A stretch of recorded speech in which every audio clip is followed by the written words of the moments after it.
ચાલો મંગલાચરણ કરીએ. હા. નમો અરહંતાણં નમો સિદ્ધાણં નમો આયર્યાણં નમો વજ્જાયાણં નમો લોય સર્વસાગુણં એસો પંચ નમોકારો સવ પાવપણાસનો મંગલાનં ચ સર્વેસિં પરમં હવૈ મંગલમ મંગલાનં ચ સર્વેસિં પરમં હવૈ મંગલમ.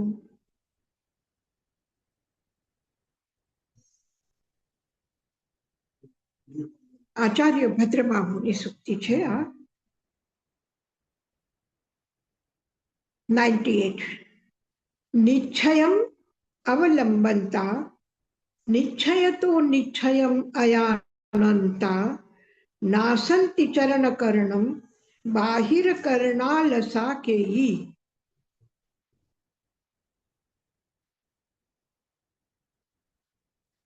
નિશ્ચય નિશ્ચયમવલંબતા નિશ્ચયંતો નિશ્ચયમ અયાનંતા નાસંતિ ચરણકર્ણમ બાહિરકર્ણાલસાકેયી.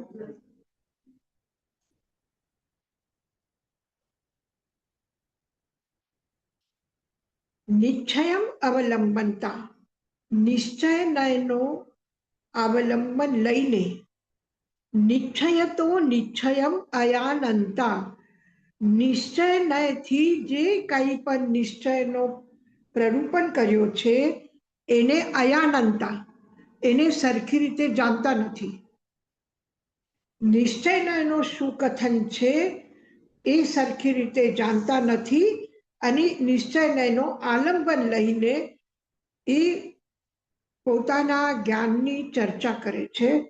નાસંતિ ચરણકર્ણમ એ વ્યક્તિ વ્યવહારના જે પણ ચરણકર્ણ એટલે ચારિત્ર ગુણને બાહ્ય ચારિત્રને એટલે આચારને વ્યવહારના જે આચરણ છે એનો શું કરે છે બાહિર કર્ણાલસા હોઈ બાહ્ય સદાચાર જે છે એને એ લોકો નષ્ટ કરે છે. નાસંતિ જે માત્ર નિશ્ચયને એનો કથન કરે છે પણ નિશ્ચયને એને જાણતા નથી. એ રીતે એ વ્યક્તિ સદાચાર અને વ્યવહાર સાધના ચરણકર્ણ એક ગુણ છે એટલે ચારિત્રનો આચરણ કરવું એટલે બાહ્ય સાધના વ્યવહાર સાધના જે છે એના પ્રતિ શું કરે છે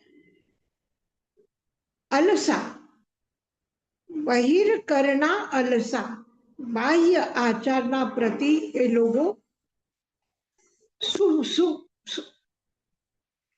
સુપ્ત દશામાં આવી જાય છે, ઉદાસીન થઈ જાય છે એટલે એને ઇગ્નોર કરે છે, પોતાના જીવનને એને સ્થાન આપતા નથી, એના પ્રતિ ઉદાસીન થઈ જાય છે.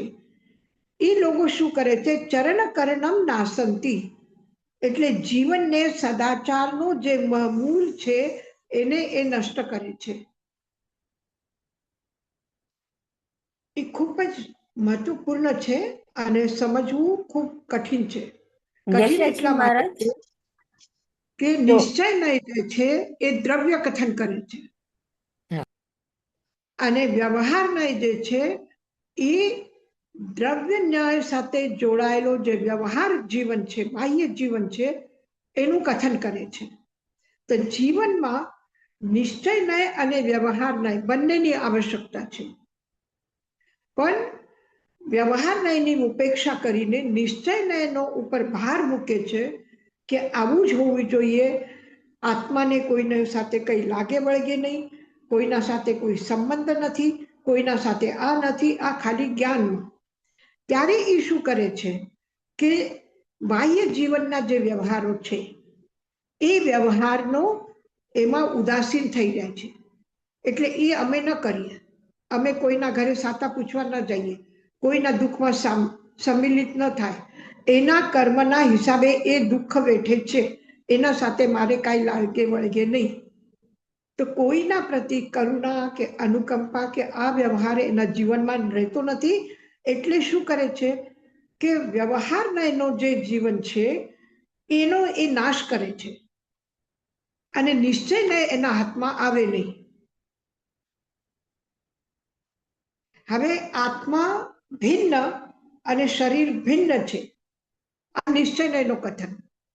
તો શરીરને વેદના થાય, કોઈ બીમાર થઈ જાય તો એ વેદના આત્માની વેદના નથી. તો શરીરની વેદના છોડીને આત્મભાવમાં રહેવાનો એ નિશ્ચયનો કથન એકદમ બરાબર છે. પણ જ્યાં સુધી શરીર સાથે જોડાયેલા છે અને શરીર પ્રતિ આસક્તિ પણ છે, ત્યાં સુધી નિશ્ચયમાં માત્ર આત્મભાવ, માત્ર વિશુદ્ધ આત્મભાવમાં જીવ રહી શકતો નથી. અને પોતાના માટે ઠીક છે, ભૂખ લાગી છે, કઈ મળ્યું નથી, તો શરીર છે, શરીરની ભૂખ લાગી તો શરીરને વેદના થશે. મારે શું, મને મળ્યું કે ન મળ્યું કોઈ ફરક નથી પડતો, બરાબર છે. પરંતુ કોઈ બીજા માટે કોઈ ભૂખો હોય, તરસ્યો હોય, તો એને એના કર્મનો ઉદય હશે, સાતા વેદને કર્મનો, તો એને મળી જશે. મને એના સાથે કઈ લાગે વળગે નહીં. હવે પરિવારમાં રહે છે અને પરિવારમાં રહ્યા પછી અથવા સમાજમાં રહે છે, પણ સમાજના વ્યક્તિની એવી રીતે ઉપેક્ષા કરીને, અલસા ઉદાસીન થઈને ઉપેક્ષા કરીને કોઈ વ્યક્તિ જીવી નથી શકતો. તો માત્ર નિશ્ચયને એનો આલંબન લે છે, પણ નિશ્ચયને એને જાણતા નથી. હવે આપણે કહીએ કે મને કઈ લાગે વળગે નહીં, મારા સાથે એ નથી, બરાબર છે, એ કથન બરાબર છે. પરંતુ કર્મના ઉદયના અનુસાર કોઈના માટે કઈ કરવું એ પણ આપણા કર્મના ઉદયમાં હશે તો એ થશે. તો એ શરીર દ્વારા થઈ રહ્યું છે એ સ્વીકાર કરવું જોઈએ ને. પછી હું નથી કરતો, આત્મા નથી કરતો, પણ શરીર કરે છે, શરીર ભોગે છે, શરીર આહાર લે છે, શરીર સુખ સુવિધાનો ઉપભોગ કરે છે. તો એ શરીરના ભોગાવલી કર્મનો ઉદય છે અને એ કરે છે. તો હું નથી કરતો, કરતા હું નથી, આત્મા નથી, પણ કરતા કોણ? કર્મ. કર્મના અનુસાર થઈ રહ્યું છે. હું નથી કરતો પણ થઈ રહ્યું છે. હું તો જ્ઞાતા દ્રષ્ટા છું. હું તો જોઉં છું કે આ શરીર કોઈની સેવા કરે છે, આ શરીર કોઈના માટે કંઈ કરતું નથી, આ શરીર ને કંઈ આજે ખાવાનું મળ્યું નથી, આજે કોઈ મારું અપમાન કરે છે, કોઈ મારા ઉપર ક્રોધ કરે છે, એ બધું બહાર છે, એ મારા અંદરમાં નથી. મારા આત્માને કોઈ દુઃખી ન કરી શકે અને મારી આત્માને કોઈ સુખી ન કરી શકે. તો મને કોઈ પણ ઉપેક્ષા કરે મારી, તો પછી મને દુઃખ ન થવું જોઈએ. કોઈ અપમાન કરે તો મને દુઃખ ન થવું જોઈએ. કોઈ મારા ઉપર ક્રોધ કરે તો મને દુઃખ ન થવું જોઈએ. મારી પ્રસન્નતામાં કોઈ અંતર ન આવવું જોઈએ, પણ એવું હજી થતું નથી. તો ત્યાં સુધી તમે વ્યવહારની ઉપેક્ષા કરીને, ઉદાસીન થઈને વ્યવહારિક જીવનનો નાશ કરો છો. તો આત્મા નિશ્ચયને બરાબર છે, આત્મા દુઃખનો કરતા નથી, સુખનો કરતા નથી. જીવ આનંદમય છે, એનો કોઈ એને સુખ આપી ન શકે, કોઈ એને દુઃખ આપી ન શકે. કોઈ મને દુઃખી કરે છે, કોઈ મારી ઉપેક્ષા કરે છે, કોઈ મને અપમાન કરે છે, આ શબ્દ આમાં નિશ્ચય નયમાં કાંઈ નથી. નિશ્ચય નયમાં માત્ર એક શુદ્ધ સ્વરૂપ આત્માની ચર્ચા છે. એના વિષયમાં બધું છે, બાકી જળ તત્વ માટે કાંઈ નથી. એક આત્માને છોડીને બાકી બધું પર છે, બાકી બધું સંસાર છે. એ સંસાર અલગ છે અને આત્મા અલગ છે. હું આત્મભાવમાં રહું છું, હું મારા શુદ્ધ સ્વરૂપમાં રહું છું અને શુદ્ધ સ્વરૂપની અનુભૂતિમાં રમમાન રહું છું. તો આ સ્થિતિ જ્યાં સુધી પૂર્ણતાથી ન આવે ત્યાં સુધી વ્યવહાર નયના દૃષ્ટિથી વ્યવહારના જીવનની દરેક વસ્તુ આવશ્યક છે અને એ કરવું જોઈએ. પણ કરતી વખતે નિશ્ચય નયનો ધ્યાન રાખીને એનો અહંકાર ન આવવું જોઈએ કે હું કરું છું. એ થઈ રહ્યું છે, હું કરતો નથી. હું જમું છું એ નહીં, જમવાનું કામ થઈ રહ્યું છે. શરીર જમે છે, હું નથી જમતી. તો આ ભેદ વિજ્ઞાન એકદમ સ્પષ્ટ ન હોય જીવનમાં ત્યાં સુધીમાં એને કંઈ ફરક નથી પડતું. તો એ નિશ્ચયમ અવલંબનતા નિશ્ચયનો અવલંબન લે છે, પણ નિશ્ચયમ અયાનંતા નિશ્ચયને જાણતા નથી, જીવનમાં આદરતા નથી, આચરણ લાવતા નથી. એવા બહિર્કરણ આલસા પછી એ જીવ બાહ્ય આચરણમાં, બાહ્ય સદાચારમાં ઉદાસીન થઈ જાય છે અને ઉદાસીન થઈને ચરણકર્ણમ નાશંતી, એ ચારિત્ર ગુણને નાશ કરે છે.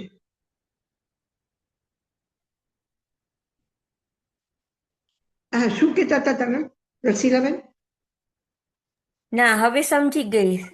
યશાજી મહારાજ, તમે સોરી, મેં તમને મીઠામી દુખમ ડિસ્ટર્બ કર્યા જ્યારે તમે અડધો હવે સમજી ગઈ.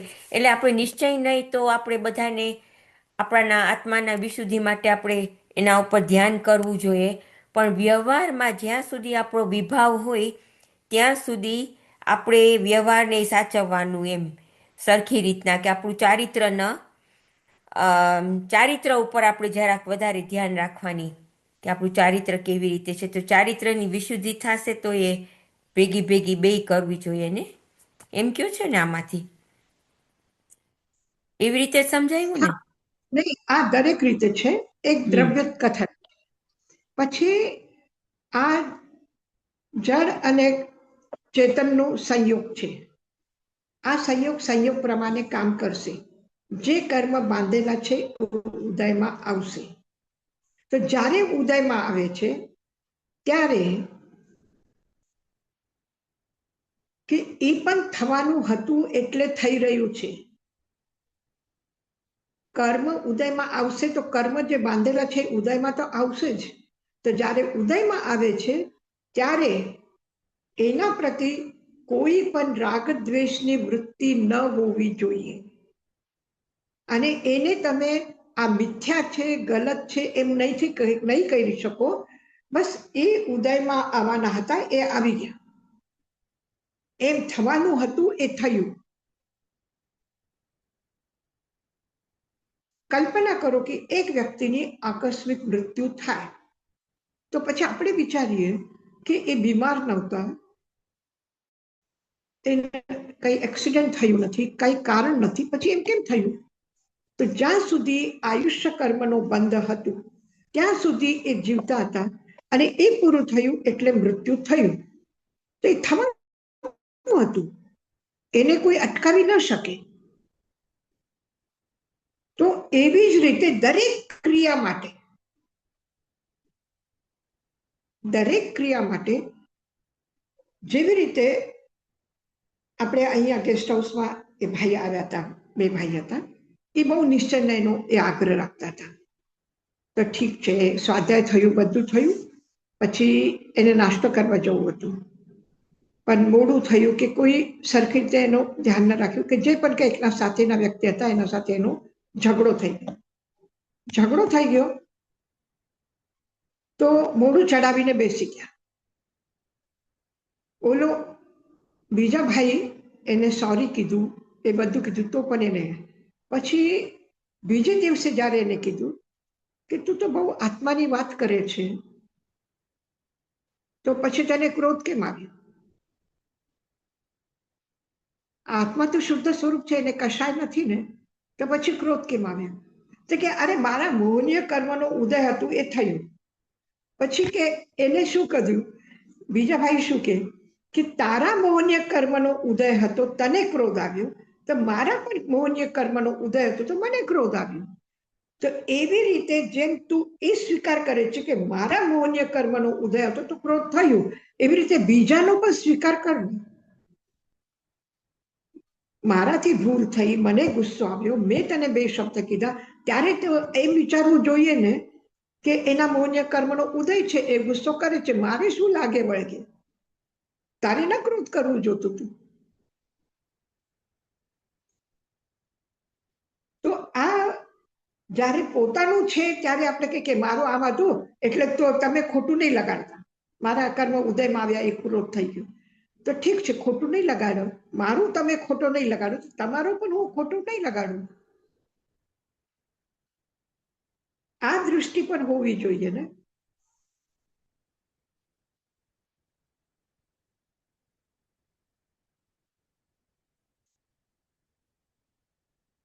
નિશ્ચયના અવલંબન કરીને, નિશ્ચય તો નિશ્ચયમ અયાનંદ, નિશ્ચય રૂપથી, નિશ્ચયના સાચા સ્વરૂપથી નિશ્ચયને જાણતા નથી, માત્ર ખાલી અવલંબન એનો રહે છે. પણ બાહિર કરના લસા કેઈ ઘણા વ્યક્તિ બાહ્ય આચરણ પ્રતિ પછી ઉદાસીન થઈ જાય છે, ઉદાસીન થઈ જાય છે. અને ઉદાસીન થવાના કારણથી એ વ્યવહાર સચવાય નહીં. અને પછી શું થાય છે કે બાહ્યાચાર, સદાચાર જે જીવનમાં હોવું જોઈએ એ નષ્ટ થાય છે. હવે સમ્યક તો પ્રાપ્ત થયું, અનંતાનુબંધી ક્રોધ, માન, માયા, લોભ ગયું, પછી કરુણા ભાવ આવે કે નહીં? સંવેદ, નિર્વેદ, અનુકંપા ને આસ્થા. સમ્યક તો થયું એટલે કરુણા આવી. હવે કરુણા આવી તો શું કરુણા આવી?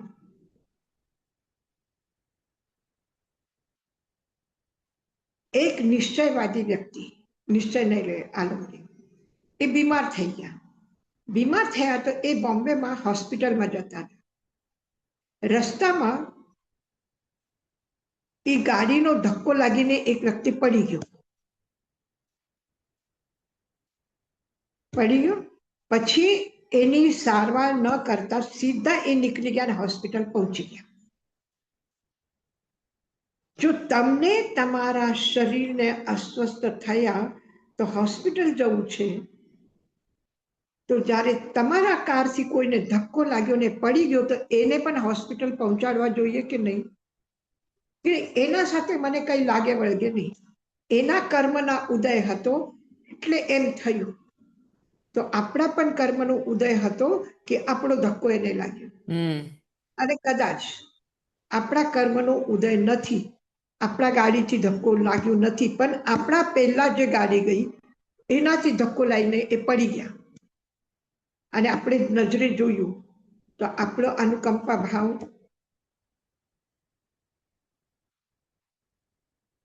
ત્યારે આપણે સીધા નીકળી જઈએ, ઉદાસ થઈ જઈએ. બાહિર કરના લસા, બાહ્ય આચરણ પ્રતિ ઉદાસીન થઈ ગયા કે એને મારે કઈ લાગે વળગે નહીં. હા, વેરી ક્લિયર. આચરણ તમે આપ્યું ને આ ઉદાહરણ એકદમ ક્લિયર થયું. થેન્ક યુ યશાજી મહારાજ. હા, ભદ્રભાઈ સુક્તિ લખી તો જ્યારે નિશ્ચય નહીં કેવી રીતે, નિશ્ચય નહીં કેવી રીતે, જેવી રીતે નમી રાજર્ષિ છે, નમી રાજર્ષિની પરીક્ષા કરવા ઇન્દ્ર આવ્યા બ્રાહ્મણ વેશ લઈને, અને એને ઇન્દ્ર વિદ્યાથી એવું દેખાડ્યું જાણે આગ લાગી છે. અને નમી રાજર્ષિને એને કીધું કે જો મિથિલા જળી રહી છે, તમે એને સંભાળો, તમે જેનો એટલું નિર્માણ કર્યું, સુરક્ષા કરી, આટલું સુંદર નિર્માણ કર્યું, એ જલી રહ્યું છે. એને એનું સાચવી લો પહેલા, પછી દીક્ષાની વાત કરો. ત્યારે નમી રાજર્ષિ શું કે, મિહિલાએ ડજ્જમાનમી નમે ડજ્જઈ કિંચનમ. મિથિલા જલી રહી છે, મારું કાંઈ જલતું નથી. એનાથી પણ આગળ ગજસુકમાર મુનિ છે, માથે અંગારા મૂક્યા છે અને જલી રહી છે કાયા. તો એને પણ એ જ વિચાર્યું કે આ કાયા જલી રહી છે, હું જલતું નથી. એ નિશ્ચય એનું બરાબર કથન છે અને એ પ્રમાણે એ આચરણમાં એના જીવનમાં ઉતર્યું છે. અને એટલે એ શરીરની વેદનાને શું કરી શક્યા? ખબર નથી પડી એમ નથી, સહન કરી શક્યા. એ સહન કરે એના કરતા ભેદ વિજ્ઞાન છે. ત્યાં શરીર અલગ છે અને આત્મા અલગ છે. જેવી રીતે માર્કેટમાં બે દુકાનો છે પાસે પાસે, એક આપણી છે અને એક બીજાની છે. બીજાની દુકાન જલી અને આપણી બચી ગઈ તો દુઃખ થાય છે? દુઃખ થાય છે નહીં. પણ આપણી જલી ગઈ હોય તો દુઃખ થાય છે. તો આ શરીરને જ્યારે હું કહું આ મારી છે ત્યારે દુઃખ થાય છે. જ્યારે પાડોશીની છે ત્યારે દુઃખ નથી થતું. તો પાડોશીની જેમ બીજાની દુકાન છે, એવી રીતે હું આત્મા છું. મારું શરીર અલગ છે, મારી દુકાન અલગ છે, મારો ધંધો અલગ છે, બધું અલગ છે. તો એનું દુઃખ નહીં. હજી એક દાખલો કે એક વ્યક્તિ છે, એ મકાનમાં રહે છે, એનું એક બીજું મકાન પણ છે. એ બરાબર હંમેશા એની સારવાર કરે છે, સરખી રીતે રાખે છે, સરખી રીતે સફાઈ રાખે છે, કોઈ ધક્કો ન લાગે, એ ન લાગે, કોઈ કચરો ન ફેંકે, કોઈ એનું નુકસાન ન કરે, એ ખૂબ એનું ધ્યાન રાખે. એક દિવસ એ મકાનમાં આગ લાગી ગઈ. તો એના પરિવારના લોકો આવીને એને કીધું કે તમારું મકાન જલી રહ્યું છે. અને આશ્ચર્ય થયું બધાને કે આ રોજ એક નાની નાની વસ્તુ માટે આટલી ઉપાધિ કરે છે, આટલું ઘર માથે લઈ જાય છે કે આમ થયું, આ બગાડ્યું, એ બગાડ્યું, દરવાજો ખુલ્લો મૂક્યો, કચરો અંદર આવી ગયું, રાડા રાડ કરે છે. ને આજે આગ લાગી તો એ ચૂપ કેમ બેઠા છે? તો એને જઈને કીધું કે બાપુજી, ઓલો મકાન જલી રહ્યું છે. તો કે જલવા દો. કે કેમ એમ બોલો છો? રોજ તો તમે આટલું બધું કરો છો ને આજે કેમ આમ કરો છો? અરે રાતના જ મેં એ મકાન વેચી નાખ્યું છે. સાંજ સુધી જ્યાં સુધી એ મકાન એનો હતું ત્યાં સુધી એને દુઃખ થયું, અને રાતના મેં મકાન વેચી દીધું અને પછી આગ લાગી તો એને દુઃખ નથી થતું. એનો મતલબ શું છે? ઈ તો નથી નિશ્ચય નહીં. આ આસક્તિ છે. આસક્તિ છે. આસક્તિ છે. મારું છે એ આસક્તિ છે. પણ જેવી રીતે ઓલું મકાન મારું નથી, એવી રીતે આ મકાન પણ મારું નથી. ત્યારે નમી રાજર્ષિ એ જ કહે છે કે નસા મહમ નોવી અહમ પીતી. આ મિથિલાની વાત છે, પણ એમના શરીરમાં પણ આગ લાગી હોત તો પણ એમ કીધું હોત એને કે આ શરીર મારું નથી, જલી રહ્યું છે. એને સોમીને જલાવ્યું અને શરીર જલી રહ્યું. નસા મહમ નોવી અહમ પીતિસે. આ કાયા મારી નથી. નસા, આ કાયા, નસા અહમ મારી નથી અને હું પણ એનો નથી. નોવી અહમ પીતિસે, અહમ હું, તિસે એનો નથી. એ કાયા મારી નથી અને હું એનો નથી. આ ભેદ વિજ્ઞાન છે.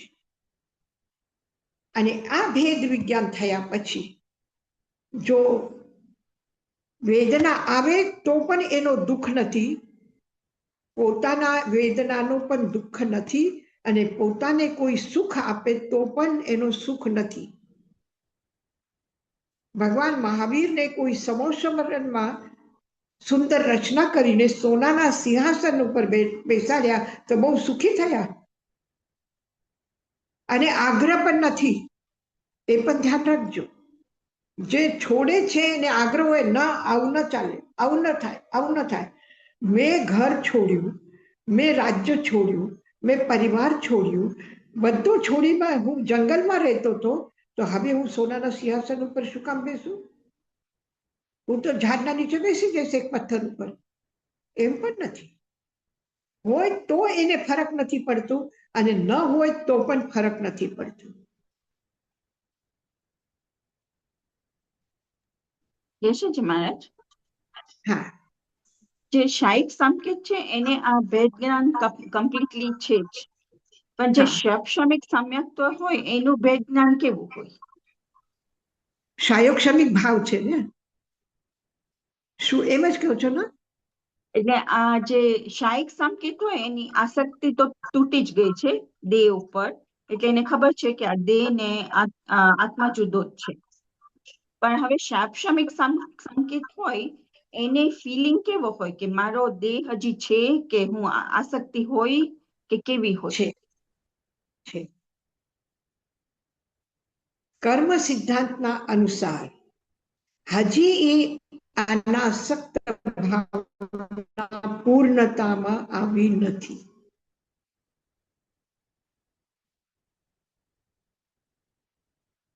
તો અર્ધ આસક્તિ એટલે હવે જો શું? આમ હું આસક્તિ એમ કેવી માનું, હોય? ત્યાં સુધી સાયોક્ષમિક ભાવ છે, ત્યાં સુધી કર્મના ક્ષયોક્ષમ છે, ત્યાં સુધી શું થશે? વેદના આવી છે. આ વેદના મેં કરેલા કર્મના કારણથી આવી છે. એ કોઈને દોષ આપે નહીં કે એને મારા કાનમાં ઠોક્યા એટલે મને દુખે છે, આ પાપી છે, એ મારા જેવા નિરપરાધી વ્યક્તિને ચાબુકથી મારે છે, એવું મહાવીર નથી વિચારતા. મહાવીર શું વિચારે છે કે મારા કર્મના ઉદયના કારણથી આ વેદના આવી છે, પણ મેં જ્યારે કર્મ કર્યા હતા ત્યારે તો વધારે તીવ્ર બાંધ્યા હતા. મેં જ્યારે કર્મ બાંધ્યા, કેટલા લોકોના કાનમાં ગરમ શીશો કરીને રેડિયો છે, આવા કર્મ બાંધ્યા, અને સાધનાથી આ કર્મની તીવ્રતા મંદતામાં આવી, પણ હજી કર્મ ઉદય બાકી છે, એટલે કોઈ મારા કાનમાં ખીલા ઠોકે છે. અહીંયા સુધી પહોંચી ગયા છે, પણ શરીરમાં વેદના છે, એની અનુભવ, એનો દુઃખના વેદન હજી બાકી છે. કારણ અસાતા વેદનીનો ઉદય છે.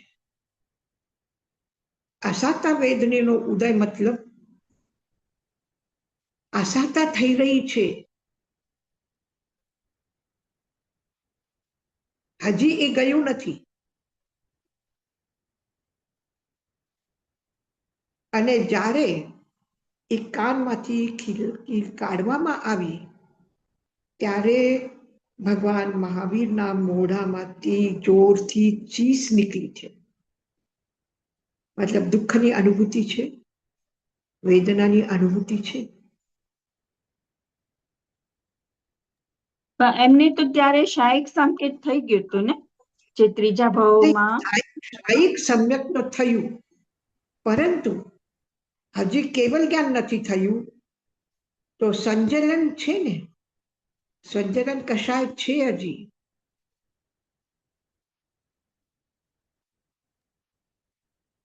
એટલે શાબ્દિક સમ્યક્ત્વ હતું પણ ચારિત્ર સાવ સમ્યક્ત્વ પૂર્ણ શાબ્દિક છે. શાબ્દિક સમ્યક્ત્વ ક્યારે થયું? મોહનીય કર્મના અનંત અનુબંધી કર્મના ક્ષયના કારણથી. દર્શન મૌન્ય, ચારિત્ર મૌન્ય, મિથ્યાત્વ મૌન્યના ક્ષય થવાથી શાહિક સંકેત થયું. પણ એના પછી આ તો ચોથા ગુણસ્થાનની સ્થિતિ છે. એના પછી પ્રત્યાખ્યાનાવર્ણ્ય, અપ્રત્યાખ્યાનાવર્ણ્ય કર્મનો પણ શું થયું? ક્ષય થયું.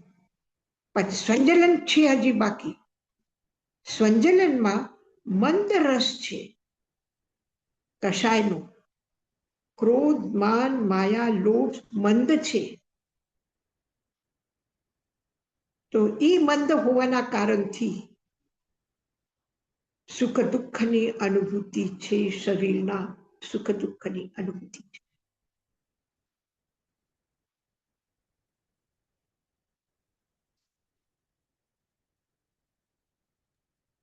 તો ગત સુખમાલને તો કેવળ જ્ઞાન થઈ ગયું હતું ત્યારે, એટલે એને અનુભૂતિ બળતા હતા તો એ અનુભૂતિ નથી એની. નહીં, ત્યાં દુઃખની અનુભૂતિ નથી. હા, દુઃખની અનુભૂતિ નથી. હું દુઃખી છું, મારું શરીર જલે છે એમ નથી, આ શરીર જલી રહ્યું છે. એટલે એને વેદના નહીં થઈ હોય ને? હમ? એને વેદના નહીં થઈ હોય, આપણને ખબર ના હોય, પણ ગત સુખમાલ કે કર્મની એને આગ લગાવી, અંગારા મૂક્યા, શરૂઆત થઈ. હવે શરૂઆતમાં થઈ શકે કે થોડી ઘણી વેદનાની અનુભૂતિ હશે, પણ પછી એના ઉપરથી એ ઉપર આવી ગયા. એ સંજલનનો પણ ક્ષય થઈ ગયો.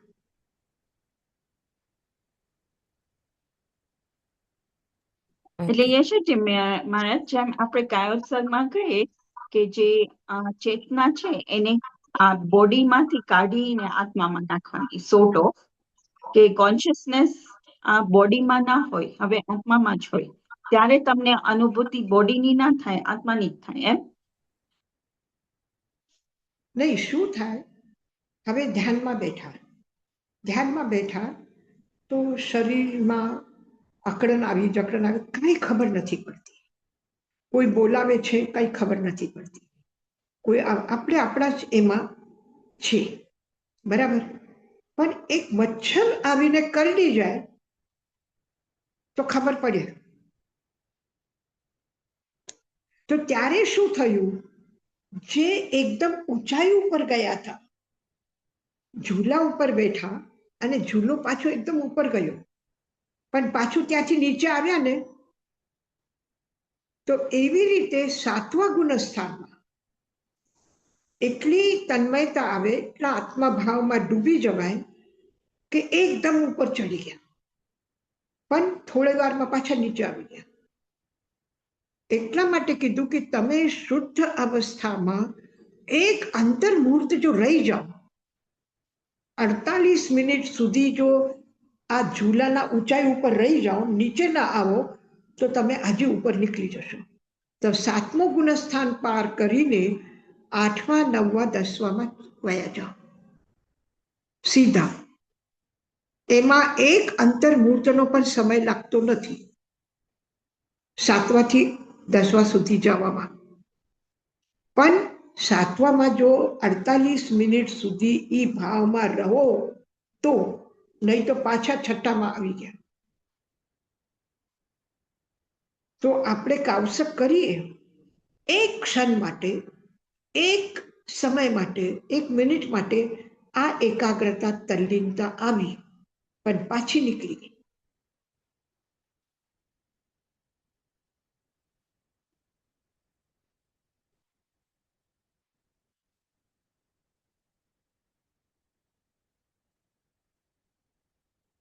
આ બરાબર ચાલે છે, ઉપર નીચે ઉપર નીચે.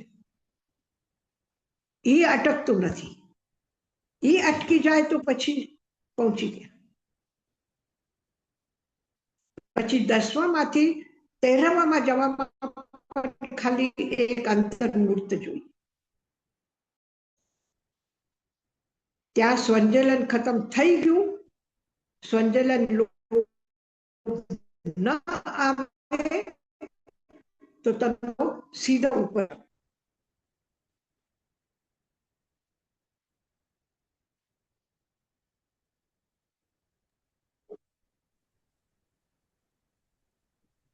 યશાજી મહારાજ. હવે અર્જુન માલી છે, 6 લાગ્યા એને દીક્ષા લીધા પછી 6 મહિના સુધી એને કષ્ટ આવ્યા. જ્યારે પણ એ ગોચરી જતા હતા લોકો એને કહેતા હતા આ અપરાધી છે, આ હત્યારો છે, આને આમ કર્યું, આને આમ સાંભળતા. એને પહેલે જ દિવસે કેવલ જ્ઞાન કેમ નહીં થયું?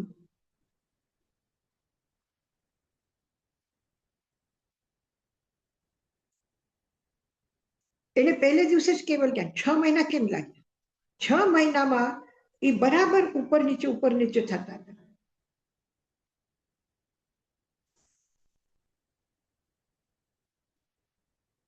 જેવી રીતે ભગવાન મલ્લીનાથ છે, દીક્ષા લીધી, હજી દીક્ષા ઉત્સવ મનાવીને લોકો પોતપોતાના ઘરે ગયા ત્યાં સુધીમાં કેવલ જ્ઞાનની ધુંધુબી વાગી ગઈ અને પાછો કેવલ જ્ઞાનનો ઉત્સવ મનાવવા માટે લોકો આવી ગયા એક અંતર્મુહૂર્તમાં.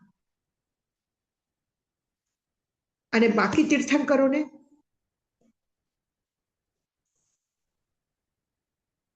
સૌથી ઓછું સમય દીક્ષા પછી મલ્લીનાથને લાગ્યું, એક અંતર્મુહૂર્ત. ભગવાન ઋષભદેવને પણ 1 વર્ષ લાગી ગયું. પછી કેવલ જ્ઞાન થયું. ગજસકમાલ મુનિને 1 દિવસમાં કેવલ જ્ઞાન થઈ ગયું. અને બીજા સાધકોને વાર લાગી કેવલ જ્ઞાન થવામાં. બધા ગણધરોનું 9 ગણધરોનું નિર્વાણ ભગવાન મહાવીરના પહેલા થયું અને ગૌતમ સ્વામીને કેવલ જ્ઞાન પણ પછી થયું, સુધર્માને પણ પછી થયું.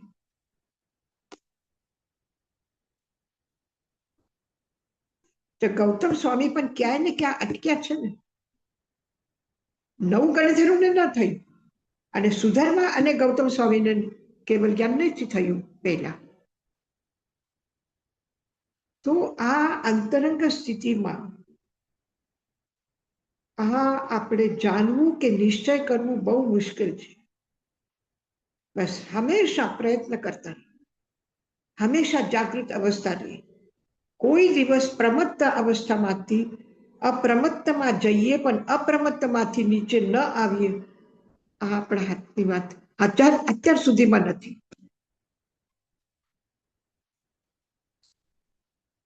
યશાજી મહારાજ, આપણા હાથમાં નથી કારણ કે ઈ કશાય એવા આવી જાય છે કે આપણા હાથમાં રહેતું નથી. આમ હાથમાં તો છે પણ હાથમાં છે પણ આત્માના હાથમાં છે, શરીરના હાથમાં નથી. શરીર પાછું શું થાય છે કે આ યુદ્ધ ચાલ્યું છે. ક્યારે શરીર ભાવ, દેહ બુદ્ધિ, આત્મબુદ્ધિ પર હાવી થઈ જાય છે, દબાવી દે છે. ત્યારે વિજય કોનો થાય? કર્મનો, કષાયનો. અને ક્યારે કષાય દબાઈ જાય અને આત્મવિશુદ્ધિ ઉપર આવી જાય, ત્યારે આત્મવિશુદ્ધિનો વિજય થાય છે અને કર્મ દબાઈ જાય છે.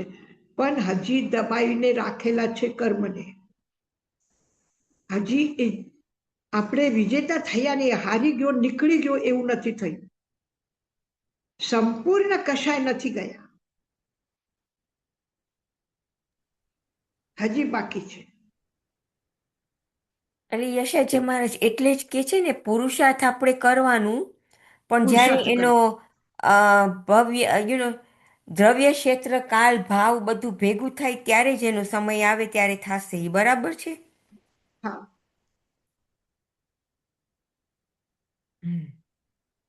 અને આપણા જ હાથમાં છે કે આપણે કર્મને આપણા ઉપર હાવી ન થવા દઈએ. આપણું પુરુષાર્થ એટલું હોવું જોઈએ કે આપણે બીજાને અંદરમાં ન આવવા દઈએ.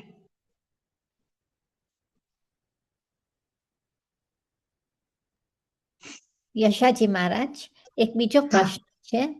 આપણે કહીએ કે સંજ્વલન, લોભ છે ઈ છેલ્લે સુધી રહે છે, તો એનું મતલબ એવું થયું કે જે ભેદ વિજ્ઞાન જે છે ઈ બી છેલ્લે સુધી શુદ્ધિ ના હોય એમાં, અંતિલ લોભ વયું જાય ત્યાં સુધી, એવું કહેવાય? હા હા,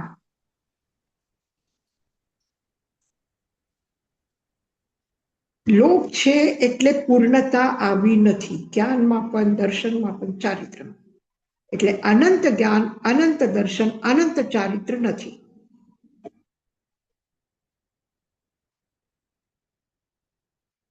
અને એ તો બહુ ઉપરની વાત છે. અત્યારે આપણી જે સ્થિતિ છે એ પાંચમામાંથી સાતવામાં, સાતમામાંથી પાંચવામાં, અથવા છઠ્ઠામાંથી સાતમા, સાતમામાંથી છઠ્ઠામાં. હજી આપણે પેન્ડુલમની જેમ ઉપર નીચે આ બાજુથી ઓલી બાજુ ચાલ્યા જઈ રહ્યા છે. હવે જુઓ ને તમે, ક્યારે ક્યારે આપણે વાતો કરીએ તો નાની સરખી વાત ઉપર એટલો ગુસ્સો આવે કે બસ. અને જ્યારે આટલી મોટી વાત કોઈ કહી દે કે બીજા બધાને આશ્ચર્ય થાય છે કે હવે આનું કઈ ઠેકાનું નહીં, ત્યારે ગુસ્સો નથી આવતો. ગમે તેટલું અપમાનજનક બોલે, ગમે તેટલું નુકસાન થાય, ગમે તેટલું થાય, ત્યારે ગુસ્સો નથી આવતો. અને ક્યારે એક નાની વાત ઉપર ગુસ્સો આવી જાય છે.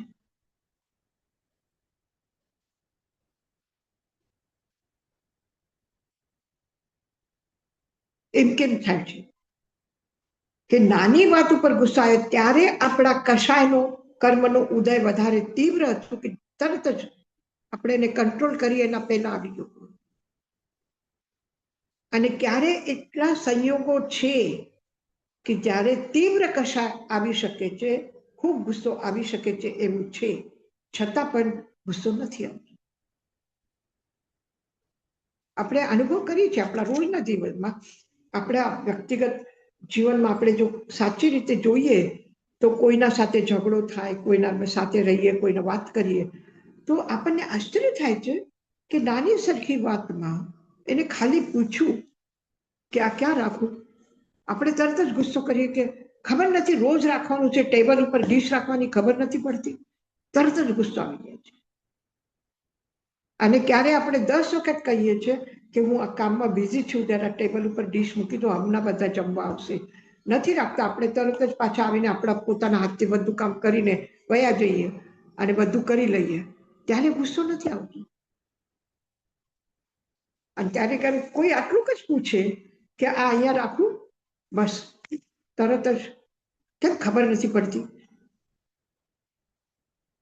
કીધું ને, રોજ જોતા નથી કેવી રીતે રાખું છું હું. એમાં પૂછવાનું શું હતું અને શું શું બોલાઈ જશે કઈ ખબર નહીં.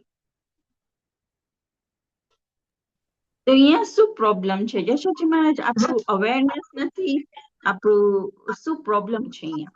કેમ ક્યારેક બધું સપ્રેસ થઈ જાય છે અને ક્યારેક આટલું તીવ્ર ઉદયમાં આવે તો કેમ આપણે કંટ્રોલ નથી કરી શકતા? શું પ્રોબ્લેમ છે?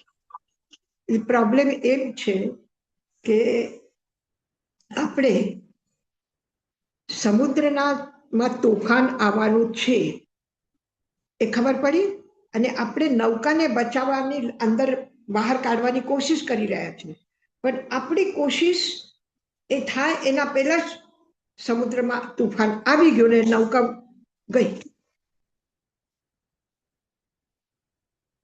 તો ક્યારેક કર્મના ઉદય એટલા ઝડપથી આવે છે, એટલા તીવ્ર વેગમાં આવે છે કે આપણે કંટ્રોલ કરવાનો પ્રયત્ન કરવા છતાં પણ રહી જાય છે. જે અનેક નાની વસ્તુ છે, આપણે સફાઈ કરીએ છીએ, સફાઈ કરતી વખતે આપણે જોઈએ છીએ કે અહીંયા ચીટી છે અને આપણે સફાઈ કરતા એને બચાવવું છે, એટલે હાથ પાછળ લેવું છે, ત્યાં સુધી વિચાર કરીએ ત્યાં સુધીમાં હાથ આગળ જાય છે અને એ ચીટી આપણા હાથના નીચે સફાઈમાં આવી જાય છે. તો આપણે વિચાર કરીએ છીએ કે એને મને બચાવવું છે, તો પણ એવું થઈ જાય છે. આપણને ખબર હોય કે સામે સ્લીપ થાય એવી જગ્યા છે, આપણે સંભાળીને ચાલવું છે, અને આટલામાં કોઈ આવાજ દે છે, આપણે પાછળ જોઈએ છે ને આપણું પગ સ્લીપ થઈ જાય છે. તો આ સ્લીપ થાય છે બધું.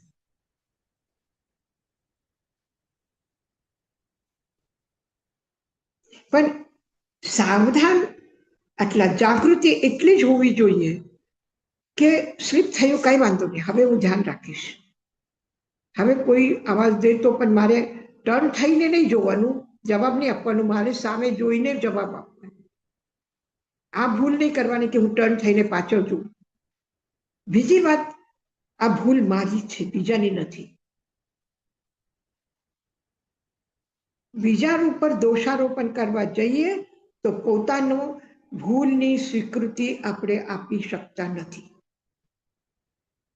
અને બીજા ઉપર દોષારોપણ કરીને આપણે કર્મ બંધન કરીએ છીએ.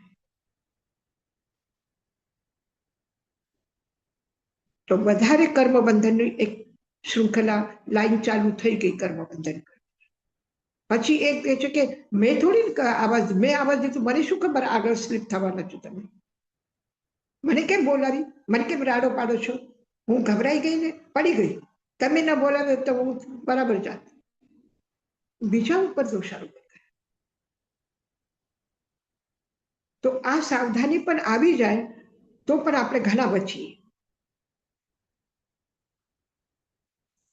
તો યશાજી મહારાજ એવું કહેવાય ત્યારે નિશ્ચય નહીંનો વિચાર કરવાનો, કારણ કે ત્યારે કહેવાનું કે આ મારું જ હતું, કરેલું હતું એટલે થયું, બીજાનું કાંઈ નથી કરેલું એમાં. તો ત્યારે આવું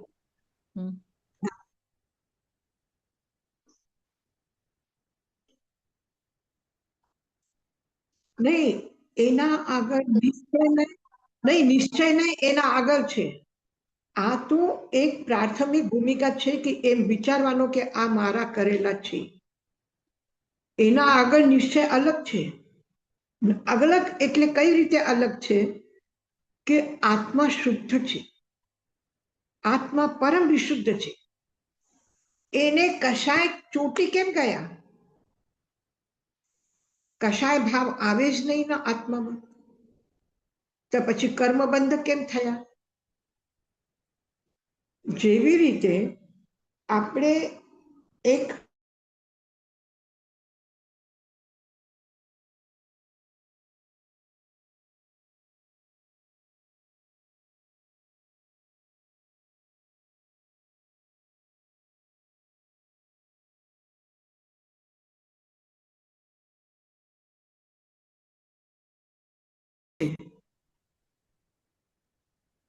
કર્મબંધ કોનું થાય?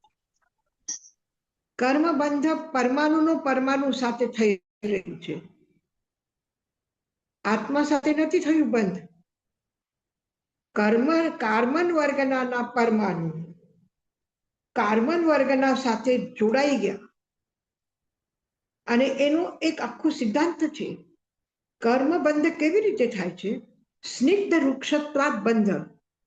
બે પ્રકારના કાર્બન વર્ગના પરમાણુનો બંધ થાય છે. એક સ્નિગ્ધ છે, એક વૃક્ષ છે. તો સ્નિગ્ધ પરમાણુ, વૃક્ષ પરમાણુ એક ઓછા છે, બીજા વધારે છે તો બંધ થાય. તો પરમાણુ સાથે જોડાઈને બંધ થયું છે. આત્મા સાથે કઈ નહીં. આત્મ પ્રદેશો કર્મ પર પ્રદેશો સાથે નથી જોડાના.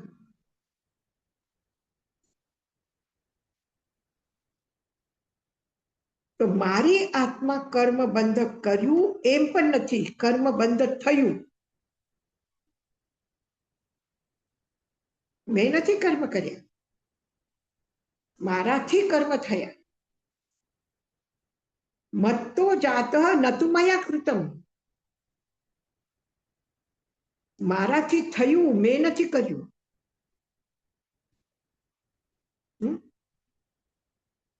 ફરક છે કે નહીં? બહુ સૂક્ષ્મ ફરક છે. જેવી રીતે આપણે એક રસ્સીથી ગાંઠ બાંધીએ છીએ, બે ધાગા, બે છોડ લઈને એને ગાંઠ બાંધીએ, તો આપણે કહીએ કે ગાંઠ બાંધી. કોને બાંધી? મેં બાંધી. મેં બાંધી. તમે ક્યાં બાંધી? ગાંઠ ક્યાં છે? રસ્સીમાં ગાંઠ છે. રસ્સીમાંથી એમાં, અને આપણે ખોલશું તો રસ્સી ખોલાઈ જશે, ગાંઠ ખોલાઈ જશે. તો કર્મબંધ ક્યાં છે? બંધન ક્યાં છે? આત્મામાં નથી બંધન.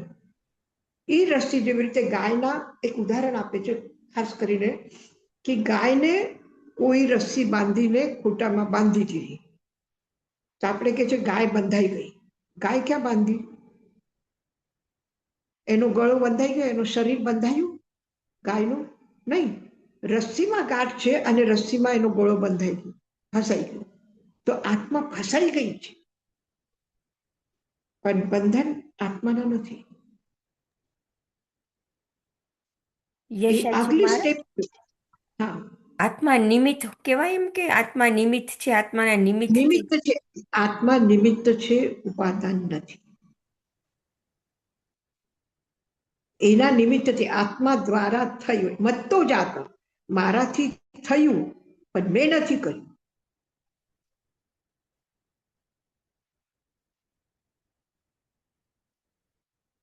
તો એ તો બહુ આગળની વાત છે, પણ અત્યારે આપણે આટલું સમજી જઈએ કે આ મેં કરેલા કર્મો છે, મારે ભોગવવાના છે, તો હું શાંતિથી ભોગવું, હું કકળાટ નહીં કરું,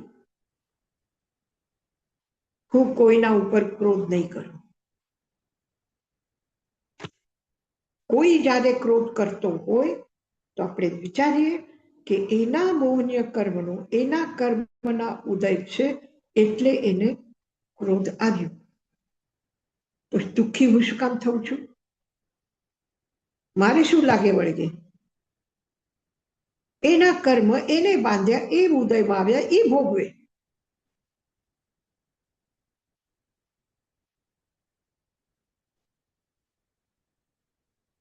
હું એકદમ શાંત છું, ગમે તેટલો કકળાટ કરો ને.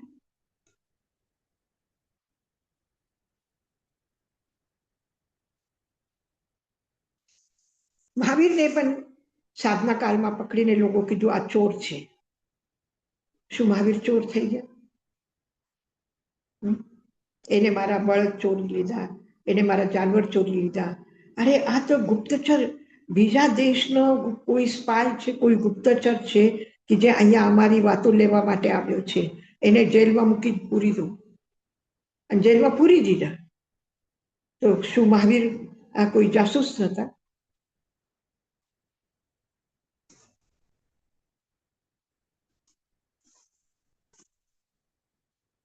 તો કોઈના પણ જીવન આવા પ્રસંગ આવી શકે છે. આપણે કોઈનું બગાડ્યું નથી, આપણે કોઈના માટે ખોટો બોલ્યા નથી, આપણે કોઈની ચીજ વસ્તુ ઉપાડી નથી, તો પણ કહેશે કે તમારા સિવાય અહીંયા કોઈ નહોતું, મારી ચીજ વસ્તુ ક્યાં ગઈ? ત્યારે શું કહેવાનું આપણે? મને એટલું ખબર છે, મેં લીધી નથી.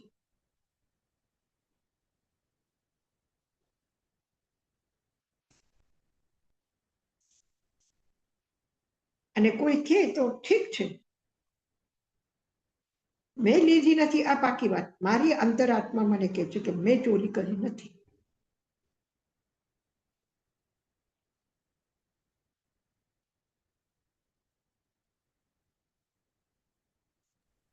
યશાજી મહારાજ, તો આ જે આપણે સુક્તિ હમણાં કરી, તો એમાં ભગવાન એ બી કહેવા માંગે છે કે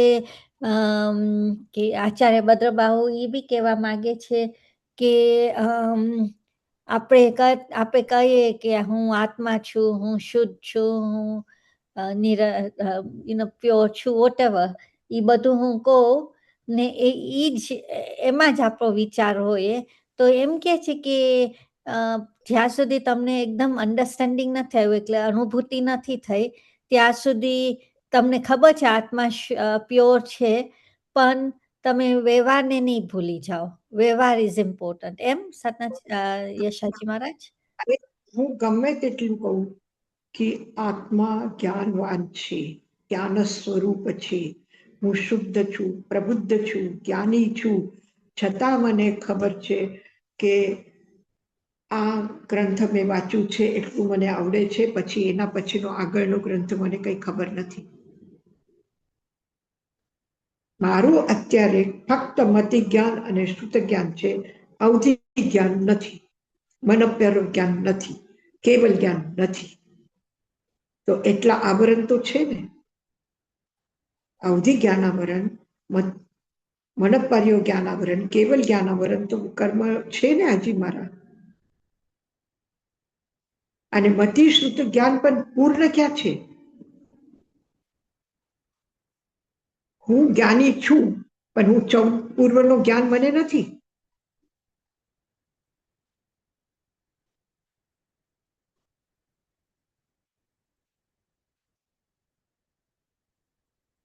તો હજી તો પૂર્ણતા તો આવી નથી જ્ઞાનમાં પણ.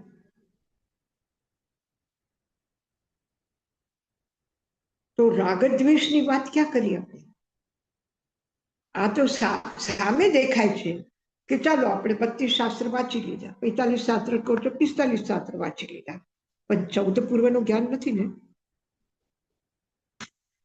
તો પછી એનો મતલબ છે હજી મતિ જ્ઞાનાવરણ, શુદ્ધ જ્ઞાનાવરણ છે, અવધિ જ્ઞાન નથી. અવધિ જ્ઞાનાવરણ કર્મનો ઉદય છે.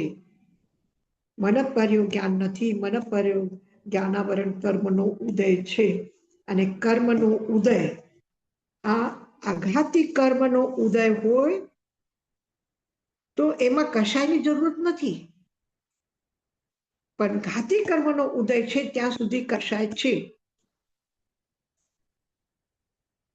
હવે કેવલ જ્ઞાન થયું તો ઘાતી કર્મનો ક્ષય થઈ ગયું. જ્ઞાનાવરણીય, દર્શનાવરણીય, મોહનીય અને અંતરાય ચારો કર્મનો ક્ષય થઈ ગયો. પણ આયુષ્ય કર્મ બાકી છે, નામ કર્મ બાકી છે. કેવલ જ્ઞાન થયા પછી પણ ભગવાન મહાવીરના સમૂહ શરણમાં કેટલા બધા કેવલ જ્ઞાની બેઠા છે, હજારો. પણ તીર્થંકર નામ કર્મનો એનો ઉદય નથી, અને મહાવીરનો તીર્થંકર નામ કર્મનો ઉદય છે. તો એ દેશના આપે છે, અને બીજા કેવડી હજારો બેઠા છે તો કોઈ દેશના આપતો નથી. તો એના જ્ઞાનમાં કોઈ નડતું નથી, પણ મહાવીરનો નામ કર્મનો ઉદય છે, પણ બીજા કેવડીનો નથી. અને મહાવીરનો ઉદય છે તો આપણા માટે સારું થયું કે આપણને દેશના મળ્યા, આપણને જ્ઞાન મળ્યું.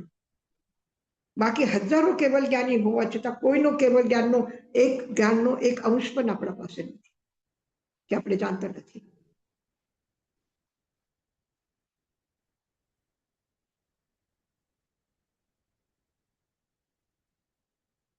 ઠીક છે, આ એકદમ ઉત્કૃષ્ટ, પરમ ઉત્કૃષ્ટ સ્થિતિ છે, અપ્રતિમ સ્થિતિ, અપૂર્વ કર્મ. પણ ત્યાં સુધી પહોંચવા માટે ત્યાં પહોંચવાનું છે, આ લક્ષ્ય છે. હજી આપણે ત્યાં પહોંચ્યા નથી. યશાજી મહારાજ, આપણે બધા આપણે જે આપણા આગમ્સ ને સૂત્ર ઓલા સ્ક્રિપ્ચર્સ હોય તો સમયસાર આપણે અમે કર્યું છે કાયમા સાથે અહીંયા આવ્યા હતા ત્યારે, એટલે એ બધા નિશ્ચય નહીંના ઓલામાંથી હોય. એટલે પછી આપણે તો વ્યવહારિક છીએ, પછી આ નિશ્ચય નહીં ને વ્યવહાર નહીં ને કેવી રીતના સમજાવવાનું ને કેવી રીતે બોલવાનું ને કેવી રીતના એપ્લાય કરવાનું, એ ખૂબી છે. એ હજી આપણને સરખી આવડતી ના હોય એટલે કન્ફ્યુઝન થઈ જાય જરાક. નહીં, કન્ફ્યુઝન થવાની નહીં. જ્યારે રાગદ્વેષ પેદા થવાના પ્રસંગો હોય, કોઈ તબિયત ઠીક ન હોય, કોઈ નુકસાન થયું હોય, કોઈ અપમાન કર્યું હોય, કોઈ ક્રોધ કર્યું હોય, ત્યારે આપણે આ ભાવમાં રહીએ કે આ તકલીફ શરીરની છે, મારી નથી. શરીરને તકલીફ છે, આ મારું મિત્ર છે.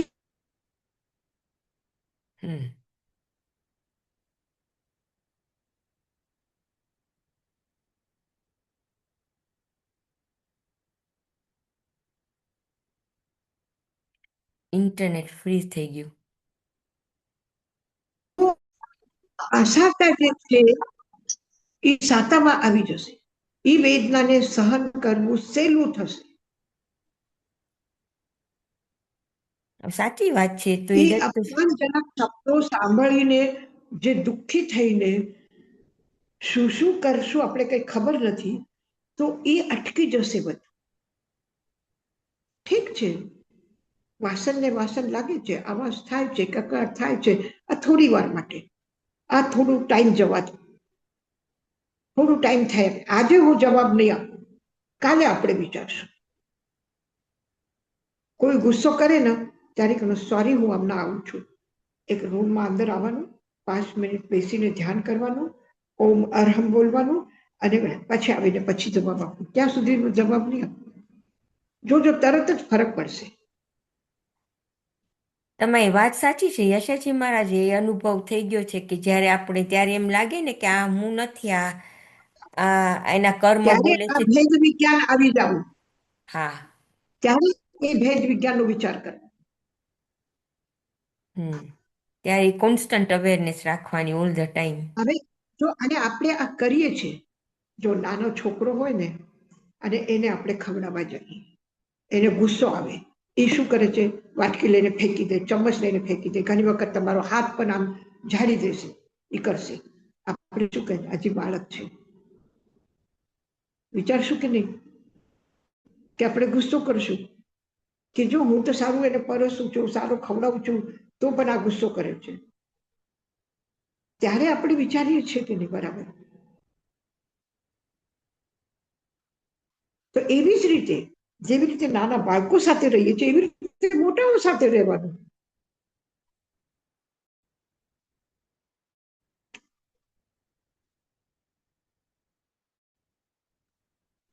જો આ નથી ખાવું, આ નથી ભાવતું, ચાલો મૂકી દે, બીજું લઈ લે. આ ભાવે છે, આ લઈ લે. જો તાઈ મારા નાના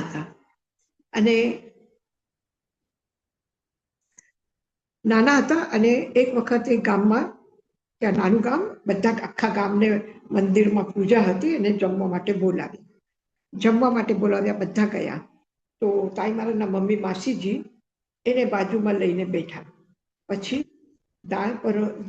ચાવલ પરોસવામાં ભાત પરોસ્યા, દાળ પરોસી, અને માસીજી કીધું કે ચાલ ખાવાનું શરૂ કર. તો તાઈ મહારાજ કે ઘી ક્યાં નાખ્યું છે?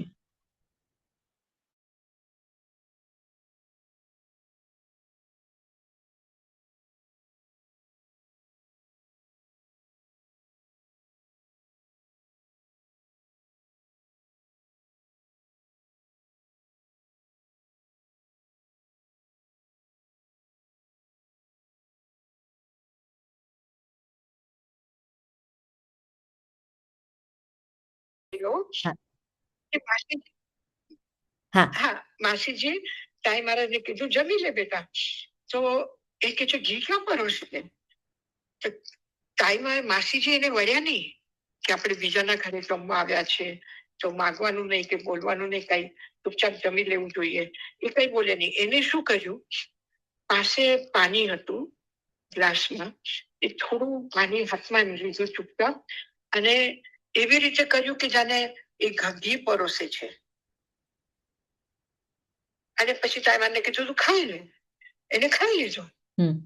તો આપણે બાળકને એટલું સમજાવીએ ગુસ્સો કર્યા વગર, તો મોટાઓ સાથે પણ આપણે એમ કરીએ ને.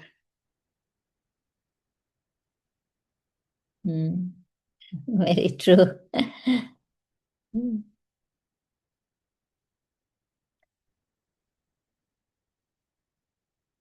યશાજી મહારાજ,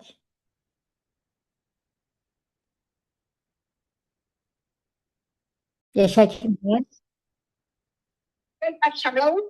હા, મંગલ પાઠ સંભળાવો. હા.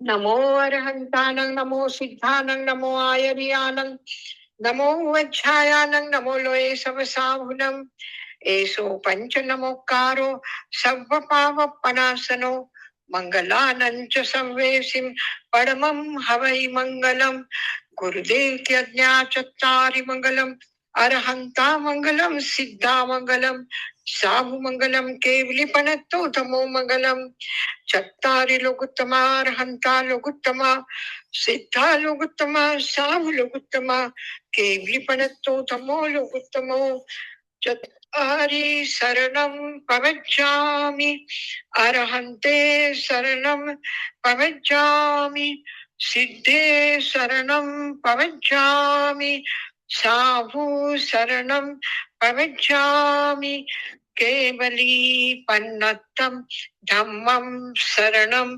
प्रवक्ष्यामि। अरहंत सिद्ध साधु और धर्म की शरण लेकर के जीवन की मंगलमय यात्रा कर रहे हैं। आपके लिए तीर्थ भूमि का आशीर्वाद है, परमात्मा का आशीर्वाद है, परम पूज्य गुरुदेव और आचार्य श्री ताई माँ के आशीर्वाद है।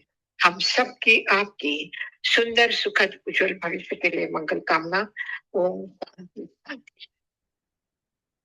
हरितवेद हाँ मत्तेर वंदामि वंदनामि वंदामि यशाची महाराज जय